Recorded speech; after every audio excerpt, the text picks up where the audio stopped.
Hello guys, good morning. সবাইকে ভালোবাসা জানিয়ে আজকে ব্লগটা শুরু করছি। এখন যাব হচ্ছে মায়ের ধারে, মাসির বাচ্চা। মায়ের ধারে এসে দেখি মা মাছ পেয়েছে, সেগুলো আমি খুঁটে বালতিতে চাবিয়ে রাখছিলাম। পুঁটি মাছ পেয়েছে, পোনা মাছ পেয়েছে, আমাদের পুকুরেরই মাছ। এগুলো সব পুকুরে ছাড়া হয়েছিল, সেই মাছ এখন সব বড় বড় হয়ে গেছে, একটু খাওয়ার মতো হয়েছে, বেশি বড় হয়নি। সেগুলো আমি খুঁটে মা মেরে সব রেখে দিয়েছিলো, সেগুলো আমি খুঁটে পাত্রে রাখছিলাম। আমি বাড়ি থেকে পাত্র নিয়ে এসেছিলাম। তারপর কলা লাগাচ্ছিলাম রান্না করব বলে। গাছে, আমাদের গাছেরই কলা, কিন্তু কাঁদি শুদ্ধ তো কাটা যাবে না, কাটলে নষ্ট হয়ে যাবে, সেই জন্য লাঠি দিয়ে আমাকে লাগাতে বলেছিল মা। লাঠির মাথায় মা একটা দড়ি বেঁধে দিয়েছিল, সেটা দিয়েই আমি লাগাচ্ছিলাম। কলা লাগাতে গিয়ে আমি পুরো ঘেমে ভূত হয়ে গিয়েছি, তবুও কলাগুলো পড়ছিল না। অনেক কষ্ট করে আমি 4-5টা কলা পারতে পেরেছিলাম। মা অনেক তাড়াতাড়ি অনেকগুলো কলা লাগাই, কীভাবে তো কী জানি, আমি তো পারি না। আমার তো অবস্থা পুরোই খারাপ। বন্ধুরা, এটা আমার ফার্স্ট ব্লগ। আমি জানি না কীরকম হচ্ছে, আমি ঠিকঠাক হয়তো কথাও বলতে পারছি না। তোমরা সবাই আমার পাশে থেকে একটু সাপোর্ট করো, তাহলেই হয়তো এগিয়ে যেতে পারবো।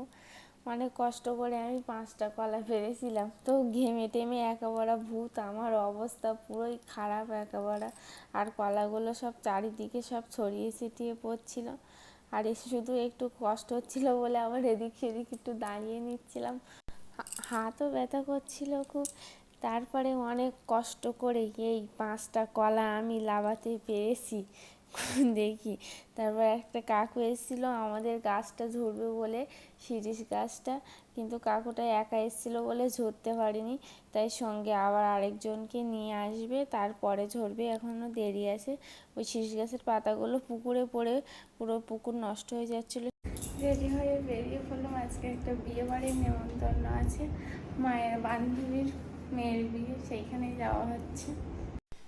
রাত্রে রেডি হয়ে বেরিয়ে পড়েছি, মায়ের একটা বান্ধবীর মেয়ের বিয়ে হচ্ছে, সেইখানে যাব বলে। এই যে মায়ের আরেকটা বান্ধবী, আর বান্ধবীর মানে ওই মাসিমণিটার ওই ছেলে, আর মা সামনে বসছিল, আমরা পিছনে বসছিলাম। তারপরে চলে আসলাম বিয়ে বাড়ি। এসেই ফুচকা খাওয়ার জন্য লাইন দিয়েছিলাম, কিন্তু ভিডিও করা হয়নি ফুচকার। আর এই মায়ের সব বান্ধবীগণ, সখীগণ মায়ের, তাই সবাইকে নিয়ে একটু ভিডিও করে নিচ্ছিলাম। তারপরে চলে আমরা আস্তে আস্তেই সেই বিয়ে টিয়ে হয়ে গেছে, গোধূলিতে বিয়ে ছিল, সেই জন্য আর বর বউকে দেখাতে পারলাম না, ওরা ঘরের ভিতরে ছিল।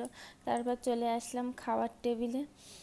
এই মা আমি বসে আছি, আর সামনে মায়ের বান্ধবী বসছে, আর অন্য অন্য বান্ধবীরাও অন্য অন্য জায়গায় বসছিল। তারপর খাওয়া দাওয়া শেষ হয়ে গেছে। খাওয়ার সময় তো আমি ভিডিও করতেই পারিনি, এত গরম লাগছিল, আর হঠাৎ করে ঝড় উঠেছিল বলে আমি আর ভিডিও করতে পারিনি। তারপর বাড়ি আসার সময় এই একটু হাত টাত ধোয়া হয়ে গিয়েছিলো, তখন একটু ভিডিও করে নিয়েছিলাম, তখন ঝড় থেমে গিয়েছিল বাড়ি আসার সময়। তারপরে এই গাড়িতে করে বাড়ি চলে আসলাম সবাই মিলে। কালকের দিন পরে আবার একটা বিয়ে বাড়ি আছে, আবার একটা ব্লগ আসছে। বন্ধুরা, সঙ্গে থেকো, পাশে থেকো, আমাকে একটু সাপোর্ট করো।